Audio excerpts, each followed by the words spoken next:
into the mic. Okay, here we go. So next we'll be hearing from our fourth speaker, Dr. John Van Hermit. Dr. Van Hermit held testing all the way from prelim testing to advanced testing across the entire northern region of the U.S. And I'm very proud of the team that we have up in Minnesota running this program, and we have a lot of great funding from commodity boards and government and state sources.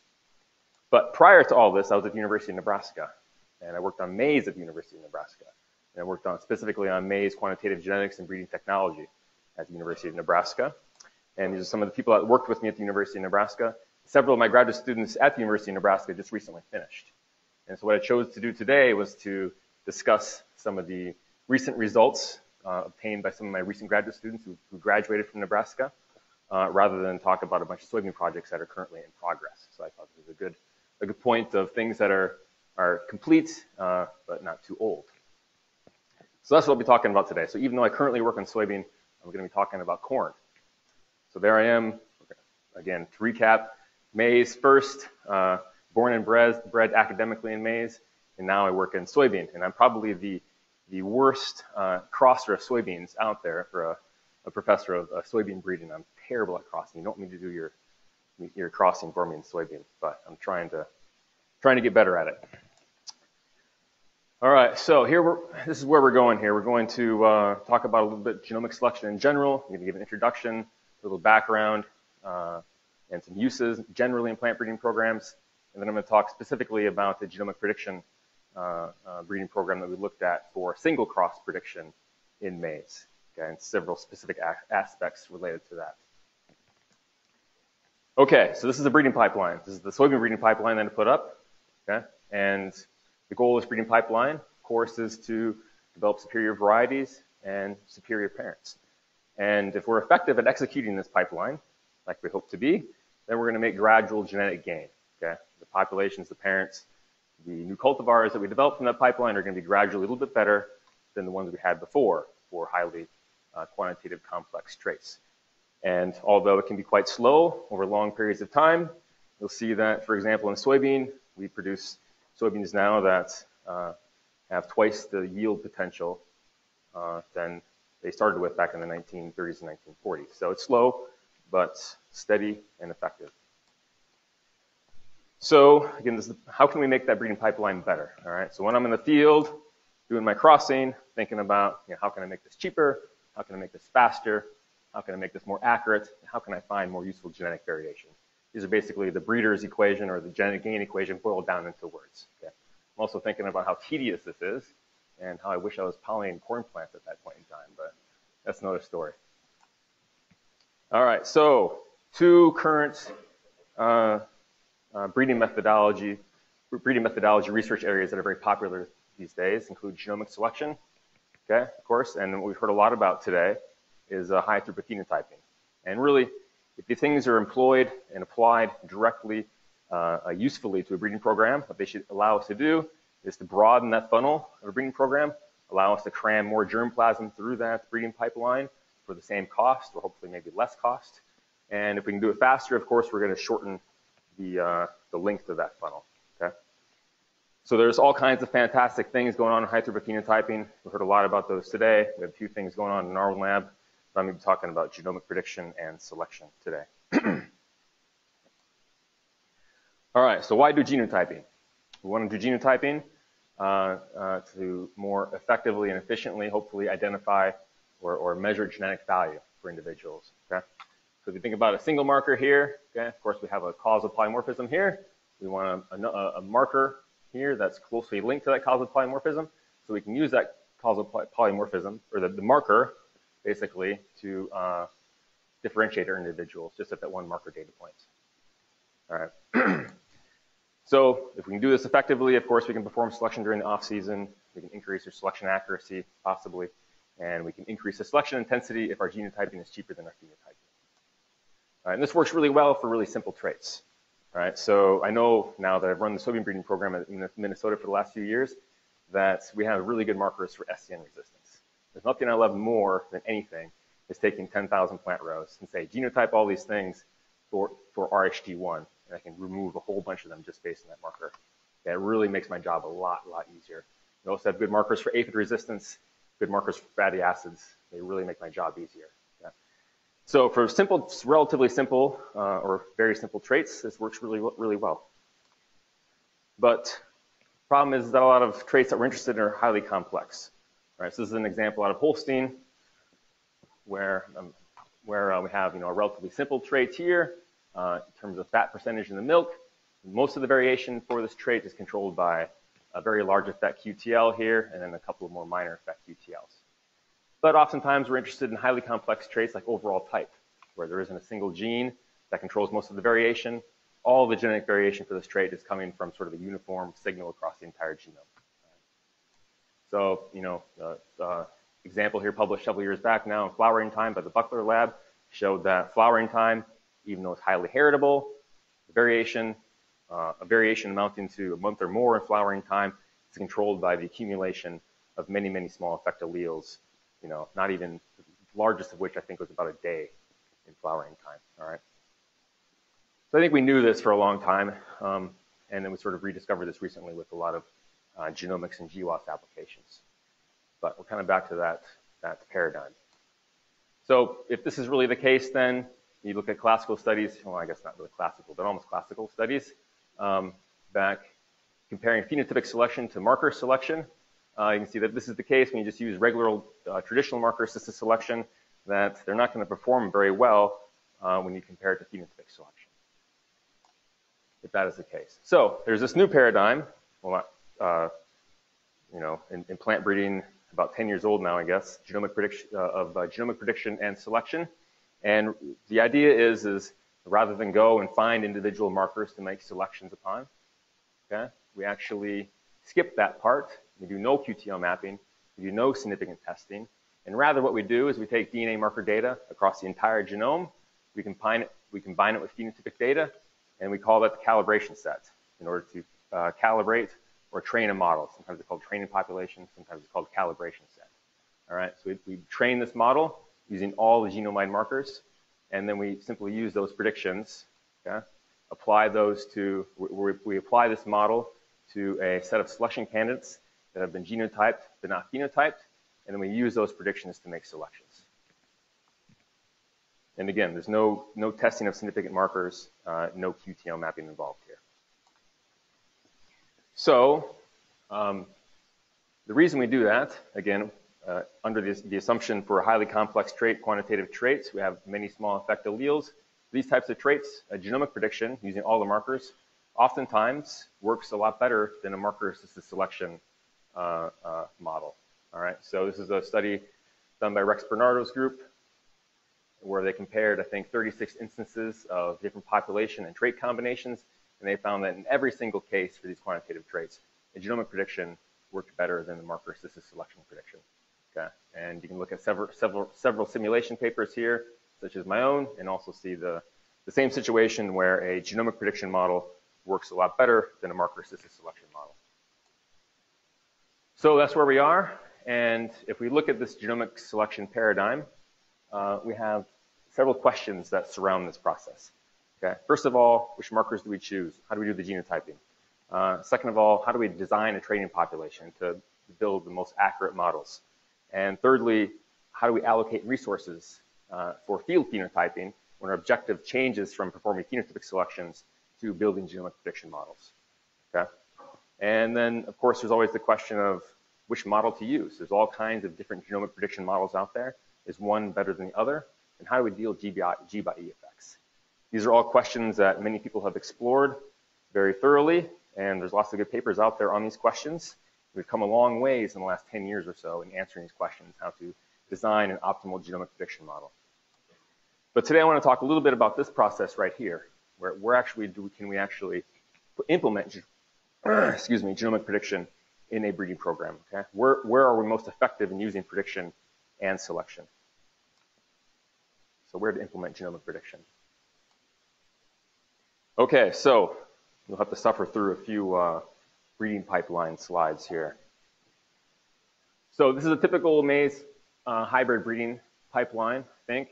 Make a cross here. We take the F1, cross it to a haploid inducer, do the doubling, we increase the seed from the DH, and then we do a couple rounds of test crossing. All right, so we take our DH candidates here, and we cross to, say, one elite tester, and then we do yield trials, we make a selection, we cross to several other DH testers, elite testers, we make a selection, and then the remaining doubled haploid lines here, then we'll take those and possibly make crosses between the two heterotic groups so that we get a bunch of possible single crosses. So these are the remaining DHs, cross them together, get these single crosses, and we perform several years here of advanced yield testing and pre-commercial yield testing. Okay?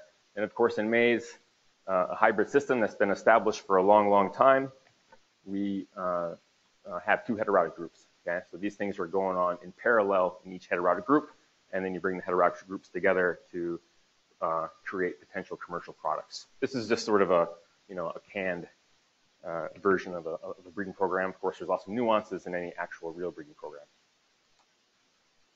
So how do we incorporate genomic prediction into such a breeding program? And I say that the easiest, most straightforward, and probably the first thing I'll do for the soybean breeding program is to use it to reduce the phenotyping. Okay? This is a very effective thing to do. You can take your DHs here that you've just created, you can genotype them. You can actually put 50% of them out in the field for top crossing and yield trial 50% of those.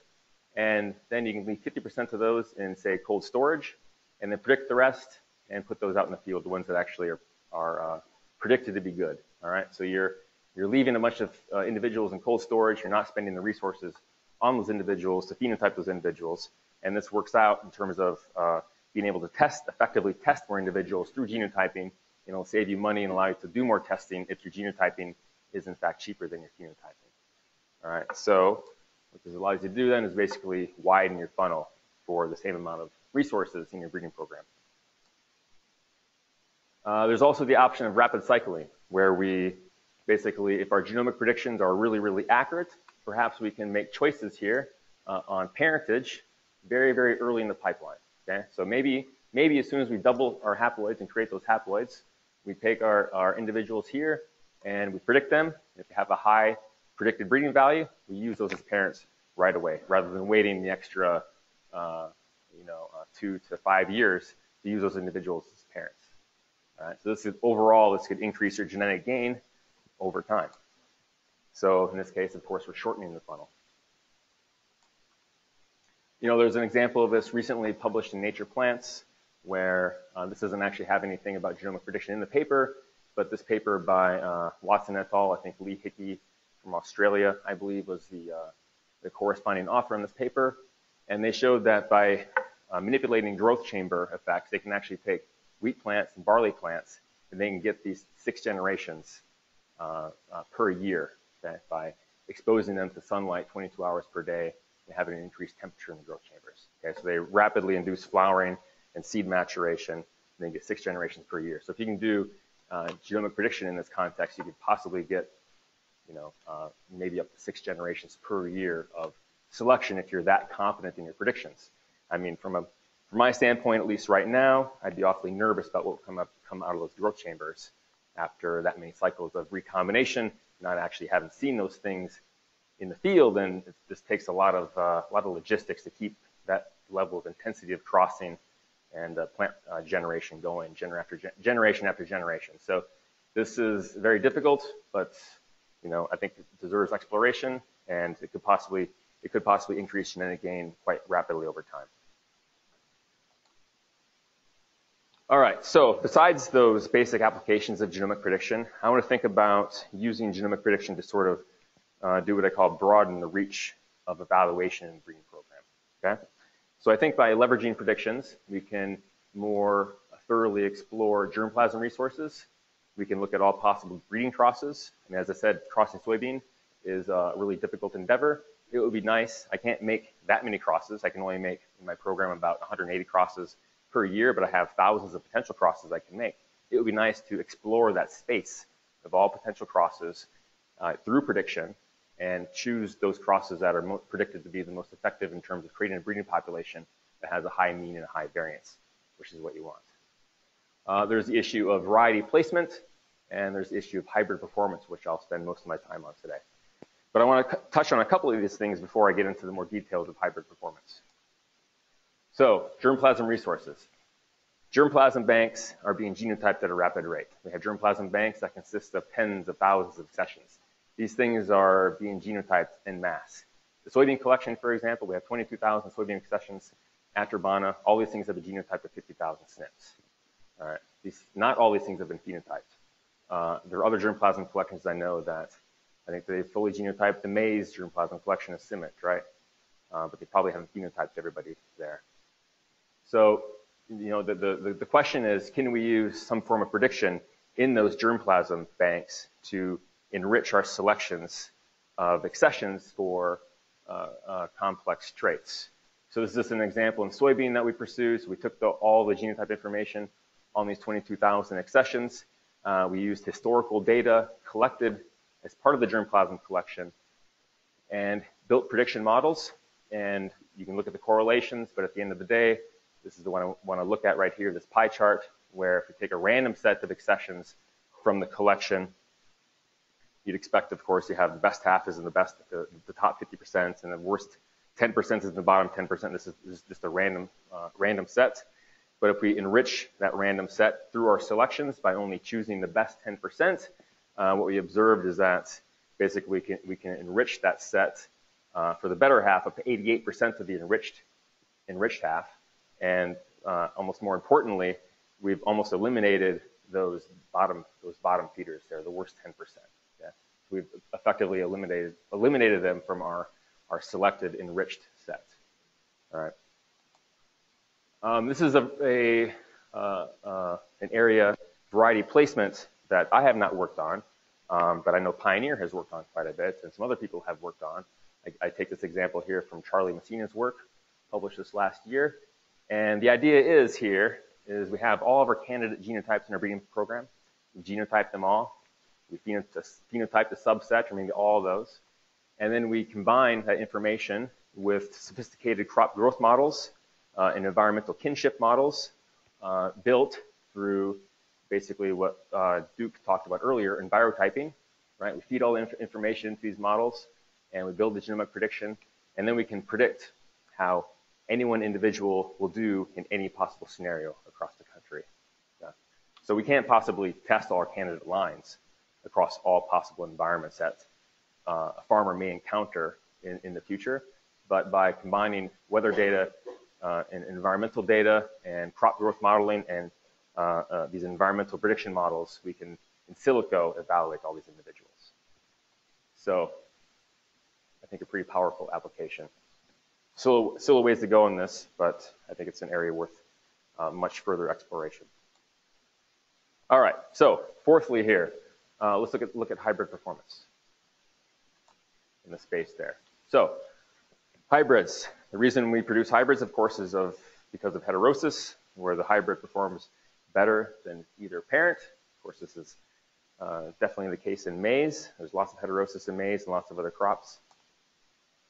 And really, the idea of hybrid breeding goes all the way back to George Shull in 1988 when he published his paper on the composition of an open pollinated field of maize. Basically, he laid out, the pure line hybrid breeding method back then. And what he recognized were two things. He recognized that an open pollinated field of maize, which most fields of maize, or all fields of maize back then are open pollinated fields of maize. An open pollinated field of maize consisted of a complex array of hybrids. A heterogeneous complex field of hybrids. And if there's a heterogeneous mixture of hybrids, then of course they vary for their genetic value for the traits of interest. Right? So you have variation in the genetic value for the traits of interest, namely yield in corn across that entire field. Okay, so he recognized that. And then secondly, he recognized that through multiple rounds of self-fertilization, you could reduce those hybrids down to their elementary species. Okay? Or basically, you could create pure lines, pure breeding lines through inbreeding. Homozygous individuals because you created pure lines through self-fertilization, you could replicate these individuals indefinitely, right? So what he proposed is that the job of a corn breeder should be to identify and replicate the combinations of individuals that create the superior hybrid, the most superior hybrid in the field. Okay? So again, the objective of the corn breeder should be to reduce the individual down to their true breeding forms and then replicate them, and then find that combination that creates that superior hybrid in that complex array of individuals in open pollinating fields and maze. So that's what you should do, but the problem is that you can't possibly evaluate all combinations of individuals over multiple environments. So if you have, let's say, just, of course, 200 individuals, you have 200 individuals, you have, 40,000 possible hybrids to evaluate. That's far too many to actually evaluate. And then on top of that, this one here. So one of the first things that corn breeders did back in the early days is to sort of reduce this hybrid evaluation problem is that they formed heterotic groups. All right, so they took all the individuals and they divided them into basically two heterotic groups so that they would cut the number of individuals that they had to evaluate by quite a lot, but you still have a large number of individuals to evaluate. Even if you take those 200 individuals and you divide them into two heterotic groups here, 100 here and 100 there, you still have 10,000 possible hybrids to look at, right? So the hybrid evaluation problem remains. So over the years, there have been lots of approaches to hybrid prediction and conquering that hybrid evaluation problem. You know, an obvious first choice would be the inbred per se performance. Just look at the value of an inbred for a certain trait and then use the value of that inbred to predict how well the resulting hybrids may perform. But for many complex traits, especially for grain yield, this has no predictive ability at all. This is absolutely pointless. Okay. Top cross test I'm going to mention in more detail here. Genetic distance based on molecular markers. I think earlier work on this has shown that you can use genetic distances to identify which individuals should go into which heterotic groups. All right. But the problem is that that's not really where corn breeders operate. They already operate on between heterotic group predictions. Okay. So the goal would be to use molecular markers to identify which individuals create superior hybrids when you already cross between heterotic groups, but that didn't turn out to be so accurate. Fourthly here, we have best linear unbiased prediction based on pedigrees. All right, so this is great. This is great for identifying individuals that have superior combinations between families. But a lot of what a corn breeder wants to do is they want to identify individuals that perform well within families, right? So individuals within families have the same pedigree.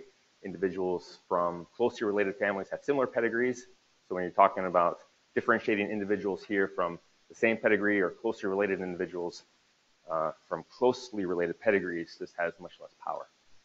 So, and then today we'll be talking about genomic prediction. Okay, so the top cross test. So we have, in the top cross test, what we have here is we have our one heterotic group, we have our second heterotic group. We take an elite tester from one of our heterotic groups, we cross it on to everybody right here, and we generate what we call top cross progenies, right, for testing. And we put those individuals out in the field, and we basically select top crosses based on that, and the individuals that do well survive to the next round of selection. All right, but the problem with the top cross test is that it can take multiple years and resources. So we take individuals here, we cross into one tester, do yield trials, and then cross to a second tester. All right, so it can take, in my little diagram here, for whatever it's worth, it takes 2 years. Can't see from what. Yeah, and then the other problem is that, you know, it's possible that you could have a negative interaction. You could have a superior candidate inbred line that may possibly do well in combination with another individual in your breeding program, but if it happens to have a negative interaction with your first elite tester, then the individual could be incorrectly discarded early in the pipeline and never have the chance to actually be crossed to anybody else to maybe so we can assess its full potential in hybrid combination. Okay, so the question is, can we use genomic prediction to predict all possible single crosses as soon as the candidate inbred lines are developed? All right, so I'm talking about up here at this point in the pipeline, all right? So we get our DH seed here right away, and then can we immediately right here predict how all possible combinations of these individuals would perform. So once again here, this is in another version here, a traditional phenotypic selection pipeline for hybrid breeding. We have our two heterotic groups. We make crosses. We create biparental populations. We get our inbred progenies. We do a few years, 2 or 3 years of top cross testing. We have our lines remaining after the top cross test. We make all possible combinations among those individuals, more years of evaluation with hope that we have a new hybrid. This is the scheme that I have here. But is it possible to reduce that, or actually eliminate that top cross portion of the pipeline? So rather than do that, we take these individuals here from our biparental populations, get our inbred progenies, and then predict how all individuals here will perform in combination with each other right out of the gate, essentially. Okay? And then identify those individuals that are predicted to have high single cross value and do multiple years of field evaluation for them. So put those two pipelines side by side, you can see that we're saving quite a bit of time over here. And then I don't have it illustrated right here, but you could also eliminate the possibility of these negative interactions with testers in this testing phase right here. Take a drink of water.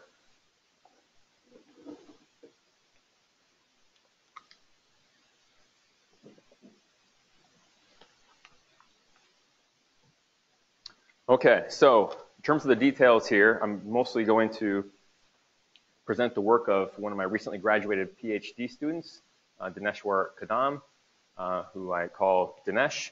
And his objectives were to examine the potential of a genomic prediction on single crosses in the early stages of a hybrid breeding pipeline, okay, those DH lines that come right out of the gate, and evaluate the non-parametric genomic prediction models for early single-stage crosses, as well as look into optimizing genomic prediction models for this purpose. So this is the germplasm we use. We have 2 data sets. We had a data set from Illinois, which we got from Dr. Martin Bone there. His data set was awfully similar to a data set that we generated ourselves in Nebraska, where basically we had anywhere from 3 to 8 inbred parents from one of the 2 heterotic groups. We have the Iowa stiff-stalk synthetic heterotic group and the non-stiff-stalk heterotic group. And then from those, we created multiple biparental populations by crossing those individuals together. And then from those biparental populations, we generated anywhere from 46 to 171 random inbred lines, either random recombinant inbred lines or random double haploid lines. All right, and then we took those random inbred lines and crossed them together to create either 312 random single crosses or 481 random single crosses in the case of the Nebraska data set.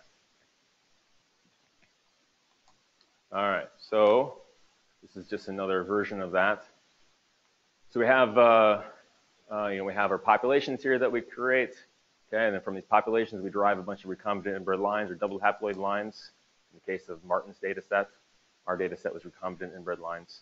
We do this on both sides of the heterotic pattern, and then we take those random inbred lines, cross them together to make a bunch of random single crosses. All right, so this represents, the structure of a breeding program right out of the gate, right out of the formation of their inbred progenies or double haploid lines. All right, so what we do is because we can't we don't have the resources to make all possible crosses, we use basically a incomplete factorial, pretty much made at random, just how things kind of nicked in the field and just how things worked out in the field. So you can see how we have our families here, and then each line or each row or each column represents a inbred progeny from that family. So here we have 35 columns here in this segment of the matrix, 38 rows in this segment of the matrix, and where you see a colored cell there, that means that we actually created and observed that single cross. Okay? So this means that this individual here was crossed with this individual here, and we've observed that single cross. And then, of course, all the white cells are individuals that we could have made, but we didn't have the resources to make, and just weren't made by chance. All right, so in terms of phenotyping, again, we have the 312 single crosses. We have the 481 single crosses. These things are phenotyped across 5 environments in the Illinois data set case, 4 environments in the Nebraska data set case. You see the experimental designs there listed. Traits that we'd be looking at are grain yield and plant height. And genotyping, for both cases, we use genotyping by sequencing. You can see that at Nebraska, we're much more successful in getting many more SNPs than they were at Illinois for whatever reason. I think we just used a more advanced sequencing platform there. All right, now in terms of models. So we have basically a standard general combining ability and specific combining ability based GBLUP model. All right, so you see we have all of our fixed effects in the model, which I don't need to list out here. And then we have our GCA effects for the females and our GCA effects for the males and our SCA effects for single crosses. All right, so the important part is how we actually model these things. And yeah, that's what those are. For the GCA effects, of course, we assume them to be random. And when we assume them to be random, we can specify a covariant structure. And the covariant structure that we specified for these was a realized genomic relationship matrix calculated using the markers. Okay, so this is how we're borrowing information among individuals in our model by specifying this covariant structure. And for the SCA effects, we model what's known as a dominance relationship matrix. So basically, this will reflect the probability that any two hybrids share the same dominance deviation. All right. So we're sharing information using the markers, creating relationships, putting those into our mixed models, and sharing information among individuals. Basic GBLUP model and genomic prediction. Okay, so first things first. First question should be, how did our genomic predictions perform compared to a top cross test? And the unfortunate thing is that we didn't actually perform a standard top cross test alongside this experiment, so we can't make that simple comparison. But we mine the data in such a way that we're able to sort of mimic the top cross test. Okay, so we took one individual, we looked how it performed when crossed to one other individual, sort of assigned the individual as a tester in our data set. And we did that for every individual in our data set. So we're doing what I call a mimicked top cross test, using the data, mining the data. And you can see that, if you are okay with that explanation, you can see that the methods here our genomic predictions based on the genome here did quite a lot better than our mimic top cross test. All right, so borrowing the information across all the individuals in our population through the genome is doing a lot better on predicting the ultimate value of that hybrid than by predicting just based on one single tester. All right, simulated tester in our data set. And then if we actually estimate the phenotypic-based GCAs, okay, sum those together based on all the phenotypic data, we do about the same, all right, as our genomic predictions. So the take-home message here is that our genomic predictions do about as well as our phenotype-based GCA estimates. All right, so the point is they're doing quite well. All right, so can't really see that very well. The gray is kind of faded out there, but anyway.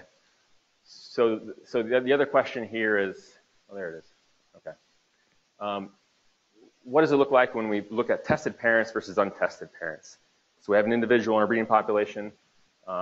We've either tested it by crossing it and putting it in the field, or it's completely untested, hasn't been observed at all. All right, or it's been tested based on one individual to either as a male or tested once as a female. All right. The parents for a single crosses. So the T2 situation here, you can see that our prediction accuracies are actually quite higher. When I say prediction accuracy, I mean it's a correlation between the prediction and the observation. All right, and these are all based on cross-validation. As Sindhu explained earlier this morning, everything is calculated using the appropriate cross-validation techniques. So of course we have much higher prediction accuracies when we observe both parents in the field. For a single cross for which we observe neither parent, we have much lower prediction accuracies. But they're still not terrible, but not as good as I would like. Yeah, and of course they're intermediates when you look at just one parent, right, for grain yield. For plant height, they're all pretty high, but grain yield is what we're really interested in here. Okay, and so then what about models? I kind of glossed over models before, but the thing about implementing genomic prediction in the breeding population is that we oftentimes have this, or almost always have this problem of the small n and large p. Okay, so we have many more variables to estimate the effects of than we have observations. All right, so we can't use this a typical least squares type of approach because we don't have enough degrees of freedom to estimate the effects of all the things in our model simultaneously. All right, even if we did have enough degrees of freedom, when we have this large a p, we're going to have all kinds of problems with multi-collinearity and overfitting in our model. Right, so we can't use those models we normally use or used in the past. So we use all these other models that have been developed. And there's a whole array of genomic prediction models out there that have been used. All kinds of Bayesian models, non-parametric models, and as well as just mixed models. Okay? So I already mentioned GBLUP, and its mathematically equivalent model RBLUP, okay, are the most commonly used genomic prediction models out there. So just real simply here, to explain genomic prediction, genomic best linear unbiased prediction. Essentially, again, as I said before, we're essentially sharing information across individuals here using the realized genomic relationships. All right, so what we do here is we have this effect in our model here we call the polygenic effect. We fit it as a random effect, and we fit it as a random effect. We specify its covariance structure here as the genomic relationship matrix. Right, and so this is what this matrix looks like right here, and I don't know why these M's and O's and L's are in here. Some sort of issue with my formatting on my slide, but ignore those. So just look at the G's. These are supposed to be G's in here. All right, so these are just basically these off-diagonal elements are here, basically just the realized genomic relationships here between all the pairs of individuals in our population, calculated using our marker data set. Right, so the same situation would look like if we just use this for pedigree BLUP, but if we use pedigrees, of course, those would be coefficients of co-ancestry based on pedigree data. These are genomic realized relationship matrix estimates. So, of course, individuals in our population here vary for their relationships. And, of course, individuals vary within families for their relationships. And we're making the simple connection here that, of course, individuals that share higher proportions of their genome. This is Jim Holland gave this great example one time at a meeting I attended, so I'm going to take a page out of his book right here. You know, individuals that share more of their genome resemble each other more than individuals that are less closely related or more distantly related do. So they resemble each other less. Then, of course, there are individuals here that are, you know, from the same family, but they may look quite unlike each other, even though they're actually, I mean, you probably all have siblings that, you know, maybe look like more like one sibling, they can look like another sibling, okay, and that's the Mendelian sampling term, right? Just there's differences in the realized relationships. So that's what we're trying to capture here with this genomic prediction GBLUP model. All right, so the thing is that there's lots of, I looked at a lot of different models there. We have a lot of alternative models to look at in genomic prediction. And we can compare those to a GBLUP prediction accuracy. Okay, this is kind of this is sort of the null hypothesis, I would say, or the standard model. This is the one we want to compare it against. And you can see that, you know, if you look at a lot, actually these comparisons are in soybean. So you can do this for lots of crops, and you can see that they all pretty much line up on this one-to-one line. Okay, there's a little bit of deviation here, but if you're within this yellow box here, I would say this is sort of within the who cares zone. Okay, so if you're this similar to each other, it doesn't really matter so much. You're talking about just, you know, one point or 2 points in difference. All right, so it's not really maybe a statistically significant in some cases if you have enough data, but practically speaking, it's not really too big of a deal. So GBLUP works really well. It's a really, really robust model. GBLUP/RBLUP work quite well. All right, but then we have all these new models out there. That's you know, machine learning models that are comprised of things like simple neural networks, deep learning networks, support vector machines, all these types of things.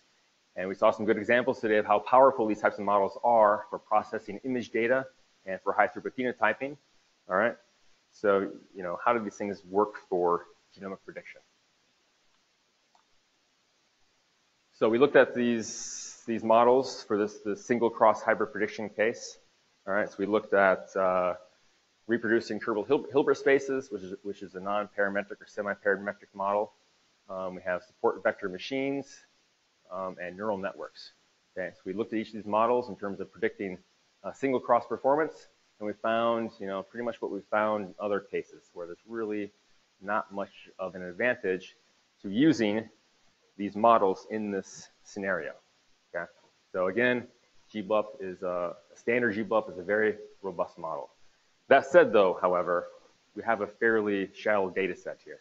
Okay, so we had a really, really extensive, really, really deep data set, mining tremendous amount of historical data, then perhaps the situation would change.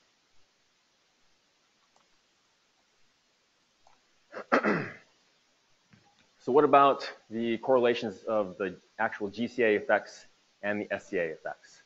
Okay, so here we have we basically separated from our hybrid performance, we separated our GCA effects out from our SCA effects. Okay, so now we're looking at, okay, how well can we predict the GCA effects versus how well can we predict the SCA effects, or those effects related to the specific combinations of hybrids. Okay, which is going to be mostly non-additive variance. So you can see that in all these cases here, for all these models, we predict our GCA effects quite well. All right, but none of these models, including the non-parametric models, which are supposed to be so great for modeling non-additive variance, predict the SCA variance at all. Okay, I mean, there's a couple reasons for this. One reason is that we just didn't have that much SCA variance in this data set. Is a good reason for why these aren't really that predictive. Okay, so most of our prediction accuracy from these models is basically just coming from being able to predict our GCA effects, which GBLUP is very, very good at in this data set. Okay, so finally, the question of how much time do I have? Do I have any time? 0? Okay, all right.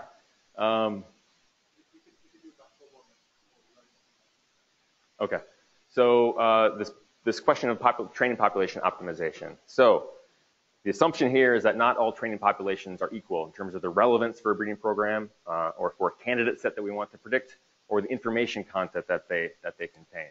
All right, so what we want to do then is we have a possibility of a training population. We have a target population. We can feed information from these populations into optimization algorithms. Okay, pick out a best training population, phenotype those, and if our training population is actually optimized, our prediction accuracies will exceed those of a randomly selected training population. Okay. So this has been demonstrated several times in the literature in several papers. You can take these optimization functions out here. This is the one that optimizes the prediction error variance that comes out of the mixed models. This optimizes something called the coefficient of determination, which is a function of the prediction error variance and the genetic variance of your possible training population. You combine these with optimization algorithms, such as a simple exchange algorithm. Okay, if you do all this, you'll get more informative training populations. All right, so it's a way for you to select a smaller training set that has a higher prediction accuracy. Okay, so how well does it work in this data set that we have right here? So what we found is that it works quite well. So for grain yields, we can take a training set here among these single crosses, and we can optimize it based on these optimization functions or these objective criteria. And we can find training populations of only 100 individuals here that do as well as randomly selected training populations consisting of 400. All right, so we're saving a lot of resources here in terms of phenotyping by optimizing our training populations. And then secondly here, for this training optimization exercise, we only use the observed single crosses. Okay, we only looked at those 481 individuals we actually made and actually put in a field. Okay, so we can do that. But what happens if we use everybody? Okay, I'm talking about the whole space here right now.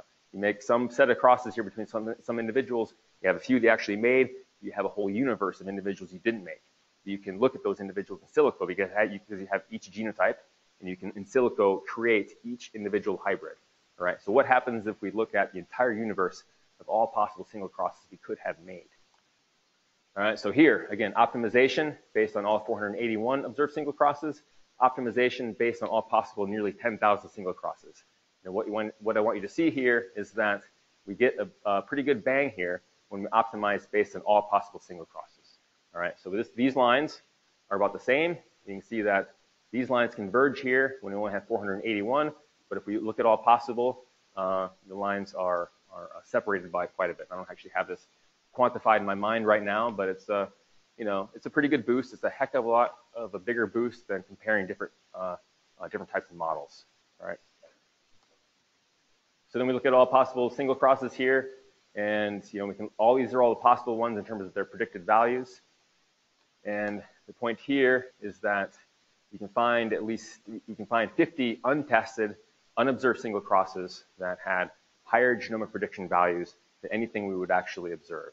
All right. So if I were a corn breeder, what I would do is I would employ this, predict all possible single crosses in my breeding program, and I would definitely, if I'm not fully implementing these methods in my program, I would at the very least look at these 50, put them in the field, because they may be better than anything I actually happen to make by chance, or maybe something better that actually survived my test crossing pipeline, maybe. So these are my conclusions. We'll broaden the reach of evaluation. I think there's a lot of potential for this in optimizing breeding programs, and training population optimization holds a lot of potential. Yeah. With that, I'd like to thank the people involved in the study, especially Dineshwar Kadam, who graduated just recently, Dinesh's committee, Martin Bone and Sarah Potts for sharing their data and working with us on the Illinois data set, and Ron from Pioneer, and then my lab that worked on this data in Nebraska. So with that, thank you.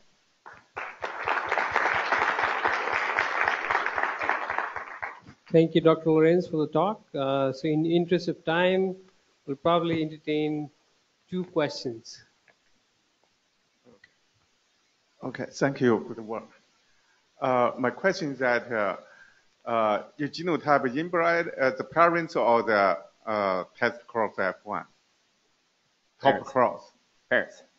Parents. We have the parents. The parents are true breeding lines, so we genotype the parents. We can in silico genotype all the hybrids. You genotype the parents? Yeah, the parents, yeah. How many markers you use? Well, in the one case we had 2,000, in the other case we had 23,000. But it was GBS data, so we had 23,000 marker data points, but a whole lot of them were missing. I can't remember the exact number, but it was something like 30 to 50% missing data, so we had to impute the missing data points.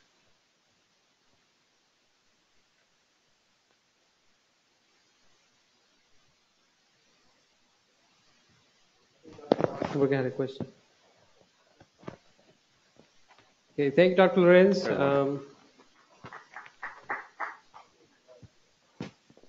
One more question from Dr. Leeson. This is a question that both you and Dr. Hemmert can answer. In his presentation, Dr. Hemmert mentioned a yield of 542 bushels per acre of maize. Is that, if it is correct, this is like 30 tons per hectare of grain. And if we take 50% harvest index, another 30 ton is biomass, which is like 60 tons per hectare in 5 months. This is like theoretical estimated yield that can come out if we get 100% efficiency. So my 2 questions. Are you examining this hybrid, why it is happening? Maybe genotype the inbred lines and we use this as an elite genetic improvement population, so we can stabilize this. Secondly, have we reached the theoretical phase that we stabilize this?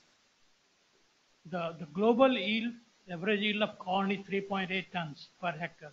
US average is 10 tons. Here it is 30 tons. If we can raise the world yield potential even to 10, so have we learned something? How are we going to make use of this elite variety that gives us 30 tons? And I think we can use all the genetic data, genomic data, and so on to understand this particular hybrid and go from there. Thank you. So I think that 530 bushels or so, that was a yield contest winner, right? So most of that is environmental. I'm guessing that they chose, did they have a Pioneer hybrid? They did, okay. So they had a good hybrid. So some of it's hybrid, but a tremendous amount of that is going to be the environmental, a lot of optimum fertilizer application, irrigation, all that kind of stuff. So, but I do agree that it seems to be that there's these individuals that sort of pop out of these breeding programs that are heads and tails above everybody else. And you know, I guess, I don't know, you guys looking at those hybrids in your program, the ones that sort of.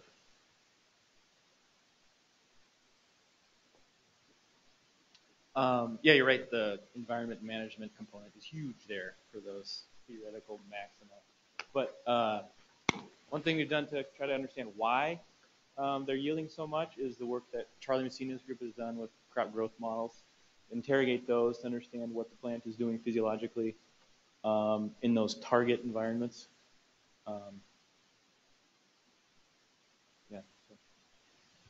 With the sample size of one or just a few, it's really hard to look at the genome because you have What so I many. was driving at is, can we take the genotype of that hybrid, two inbred lines that are making up whatever it is, and go deep into genomics and see that is what will be an elite genetic material for future work.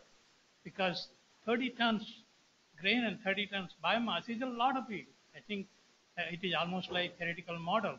So we should use all our knowledge of genomics and all these genomic selections and so on, use that population as a base.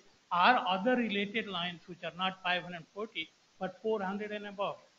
See, 150 bushels per acre is like 10 tons.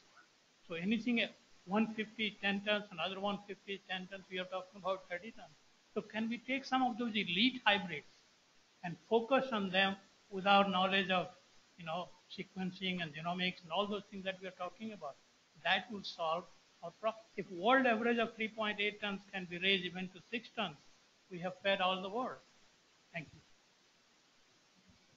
So one of the things we're doing as we move into an editing approach is we need to really understand the genotypes that we're working with. So we definitely are building data sets internally that elucidate all those details, certainly for important hybrids like that. Thank you, Dr. Lorenz. I would like to give a final reminder that the social tonight is at Cafe Excel and it starts at 6. And with that, I'll hand over to Amani.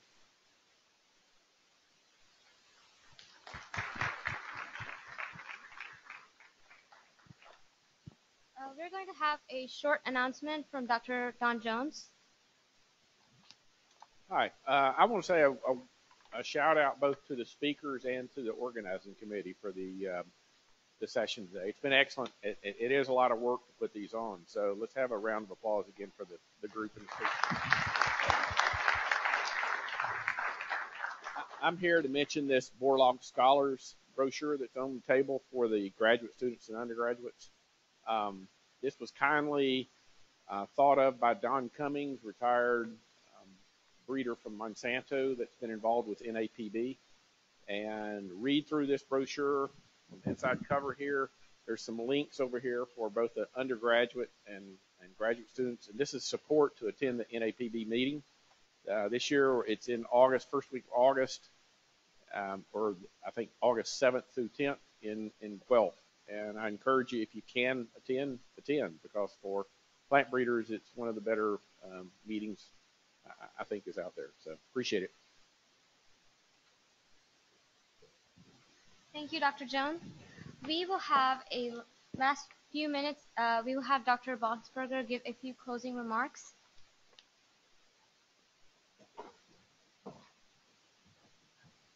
Wow. Thank you for all of the stimulating participation. Thank you to our many sponsors, especially thank you to the coordinating group from this. We really, really appreciate the efforts that the students have put in. Let's give everybody a big hand.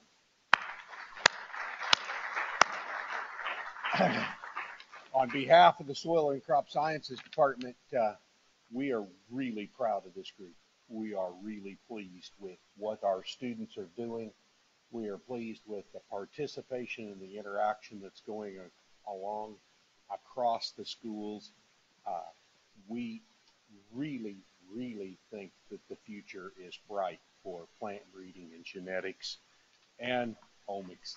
And so, thank you again for your participation. Enjoy tonight at the social, because that's your opportunity to really get things cleared up and find new opportunities that can be explored together. Thank you.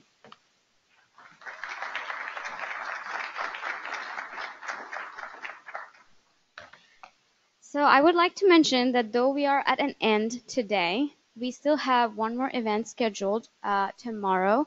We will be having a panel discussion in Heat 440 where some of our speakers are going to be there, and we can continue this discussion for a whole hour. We will be serving pizza, so those of you that can make it, I would encourage you to attend it. So as we end this fabulous event today, I will take a few minutes of your time to thank all those people responsible for helping us put together such a big event. So first and foremost, DuPont Pioneer, which continues to contribute to organizing such a big event. We are honored to be a part of your event and are grateful for all the opportunities we get from organizing this. Thank you. In addition to DuPont, we also have other sponsors at Texas A&M.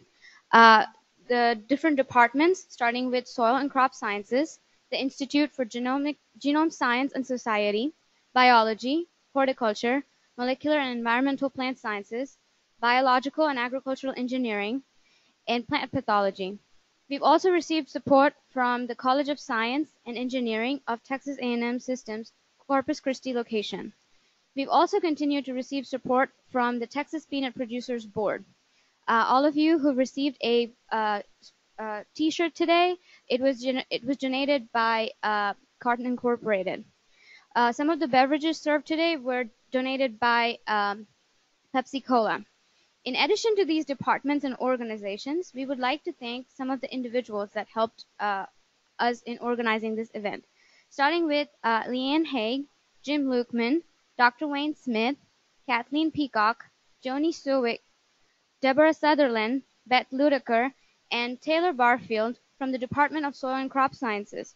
These individuals have helped us behind the scenes on finances, borrowing equipment, and generally giving us some good advice. I would also like to thank the PIs of all the committee members, because you have allowed us to use some of our work hours to do something that was not research, and we appreciate your patience with us. I would also like to thank all the speakers of today's event for taking your time to share with us your research. Thank you very much.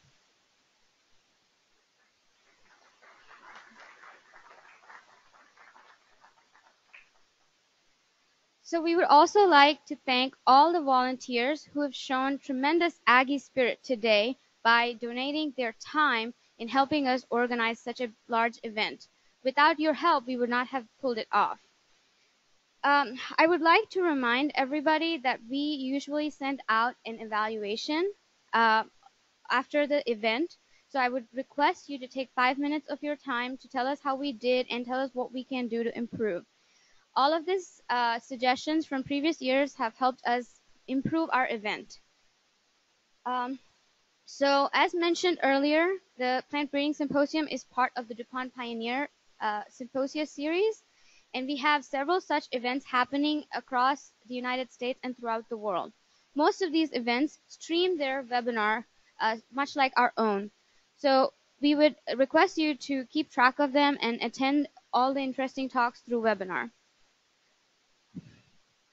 If you missed one of today's presentations and you want to re-watch a last year's presentation, we will be posting these in our YouTube channel for those which we have consent to record, and they will also be available on our website. One last reminder that we have a social at 6 p.m. at Cafe Excel. Everybody is invited along with your significant others. We will have free appetizers and a cash bar. It will be a great opportunity to network, so I highly recommend you to attend it and make it fun today. So lastly and most importantly, I would like to thank all of you for sticking with us till the very end. This concludes the 2018 Texas A&M Plant Breeding Symposium, The Omics Era, a New Page in Plant Breeding. Thank you very much. For those on the webinar, the symposium has now ended. Thank you.